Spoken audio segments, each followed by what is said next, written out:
One Piece, Bleach, Attack on Titan, My Hero Academia, क्या तुम इन animes को survive कर सकते हो? अगर तुम्हें अपने करंट स्किल लेवल के साथ इस दुनिया में फेंक दिया जाए तो क्या तुम सरवाइव कर पाओगे? Welcome to can you survive this anime.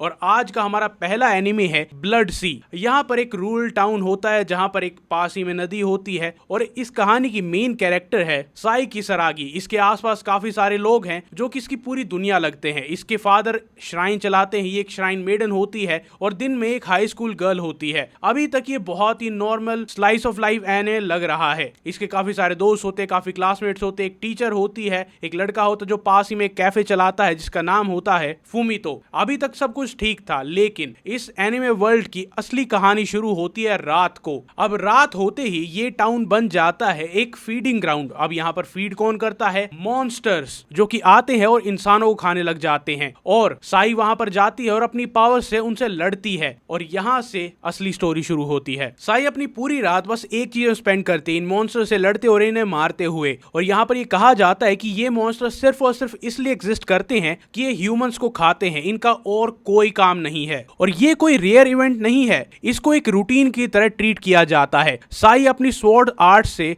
उन्हें फाइट करती है और इन चीजों को काट देती है इससे पहले कि ये पूरे विलेज को वाइप आउट कर दें। लेकिन ये एल्डर बार्नोस सिर्फ एक रैंडम मॉन्स्टर नहीं है, ये एंशिएंट टाइम से ह्यूमन पर फीड करते आ रहे हैं और ये हमेशा से ह्यूमन से ज्यादा स्ट्रॉन्ग और ज्यादा नंबर्स में रहे हैं। ह्यूमंस के पास कभी भी सरवाइव करने का या उनसे लड़ने का कोई रियल चांस था ही नहीं। इसीलिए ह्यूमंस ने वो किया जो वो हमेशा करते हैं, एक डेस्परेट चीज, उन्होंने उनके साथ नेगोशिएट किया। अब इन मॉन्स्टर को कहते हैं एल्डर बार्नोस और इनमें से कुछ बार्नोस बोल सकते हैं। तो जो विलेज के एल्डर्स थे उन्होंने कोशिश की कि वो इनके साथ एक डायलॉग करे, एक मीटिंग सेट करे। विलेज ने एक कॉन्वेनेंट क्रीचर के साथ एक मीटिंग फिक्स की और वहां पर उन्होंने डिसाइड किया कि इन मॉन्स्टर के पास एक स्पेसिफिक टाइम पीरियड होगा जहां पर वो जितने चाहे उतने ह्यूमंस को खा सकते हैं, लेकिन सिर्फ उसी टाइम पीरियड में। और वो टाइम पीरियड होता है रात का। ये बेसिकली ह्यूमन का प्रेडेटर्स के साथ एक सर्वाइवल कॉन्ट्रैक्ट था जो कि हमेशा से अनफेयर था। ना तो वो मॉन्स्टर इन्हें कुछ वैल्यू मानते थे, ना ही उनकी बात मानने का उनके पास कोई रीजन था। तो वो कभी भी इस कॉन्ट्रैक्ट को मना कर सकते हैं और दिन में भी अटैक कर सकते हैं। और ब्लड सी को सरवाइव करना ऑलमोस्ट इम्पॉसिबल है, क्योंकि जो रूल्स इंसानों को बचाने के लिए बनाए गए थे वो बेसिकली मॉन्स्टर को एक इनविटेशन देते हैं कि इस टाइम पर आओ और खा लो। जैसे जैसे साई फाइट करती रहती है, एल्डर बार्नोस दिखाना स्टार्ट करते हैं कि ये वर्ल्ड एक्चुअली में कितना ज्यादा अनफेयर है, क्योंकि ये सब सेम नहीं है, ये डिफरेंट फॉर्म और डिफरेंट एबिलिटीज के साथ आते हैं। और हर नए मॉन्स्टर ऐसा फील करता है जैसे टाउन ने एक और वर्स लेवल अनलॉक कर लिया हो। और तुम्हें जैसे जैसे मॉन्स्टर मिलते हैं उनका एक स्टेटस बढ़ता जाता है, जैसे कि एक रेप्टोरियल लेग्स निकाल लेता है और मैसिव जंप्स लेकर अटैक करता है। बात एक एंट्रोमॉर्फिक किलर जैसे हो जाते हैं जहां पर उसके क्लॉज आ जाते हैं। फ्लावर ह्यूज हो जाता है जिसके रूट्स अटैक करते हैं और वो फ्लावर पूरा पूरा एक इंसान खा सकता है। फिर चीजें और ज्यादा खराब हो जाती हैं। ट्रेन पहली नजर में तो एक एक्चुअल ट्रेन जैसी लगती है, लेकिन वो एक मॉन्स्टर होता है। वो हिप्नोसिस का यूज करता है और लोगों को अपने पास बुलाता है। एक ग्रिफिन होता है जो कि फाइट करता है और वो बाकी दो एल्डर बार्नोस को भी कंट्रोल कर सकता है जो कि एसिड स्पिट करते हैं। मोंक अपना रियल फेस एक हैट के नीचे छुपा कर रखता है और फिर खुद एक आईबॉल क्रीचर की तरह वहां पर आता है। कुछ ऐसे मॉन्स्टर होते हैं जो कि फॉग से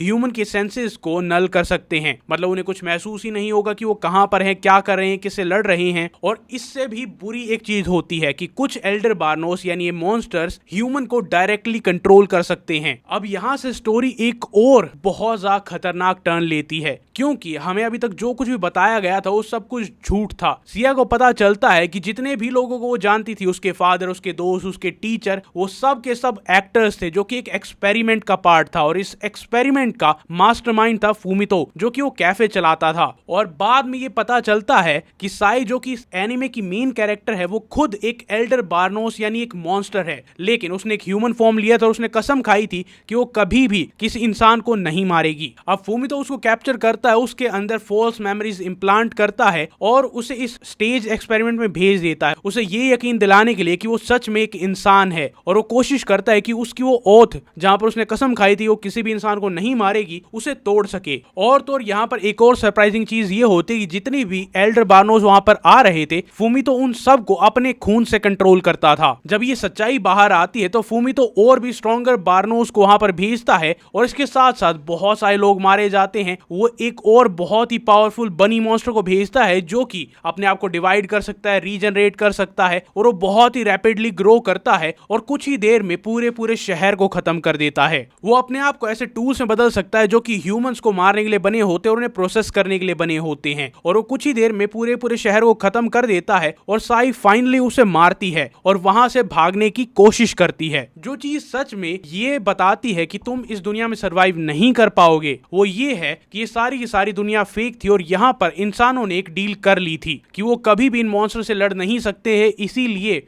उन्होंने उनके साथ डील की थी। फूमितो ने कोशिश की थी कि वो कुछ बार्नोस को कंट्रोल करके उन्हीं को मारने के लिए मजबूर कर दे, लेकिन वो एक्सपेरिमेंट भी सक्सेसफुल नहीं होता है क्योंकि बार्नोस को इंसान बनाने के बाद भी कंट्रोल नहीं किया जा सकता है। तो मेरा सवाल ये है कि क्या तुम इस दुनिया को सर्वाइव कर पाओगे और अगर हाँ तो कैसे करोगे, क्योंकि ये अलग ही लेवल की मैनिपुलेशन है जहां पर तुम्हारे दिमाग में फॉल्स मेमोरीज इंप्लांट की जाती हैं और तो तुम्हारे आसपास जितने भी लोग हैं जिनसे तुम्हारी फीलिंग्स जुड़ी हैं वो सब के सब फेक हैं। कमेंट में जरूर बताना और डिटेल में बताना कि तुम क्या करोगे।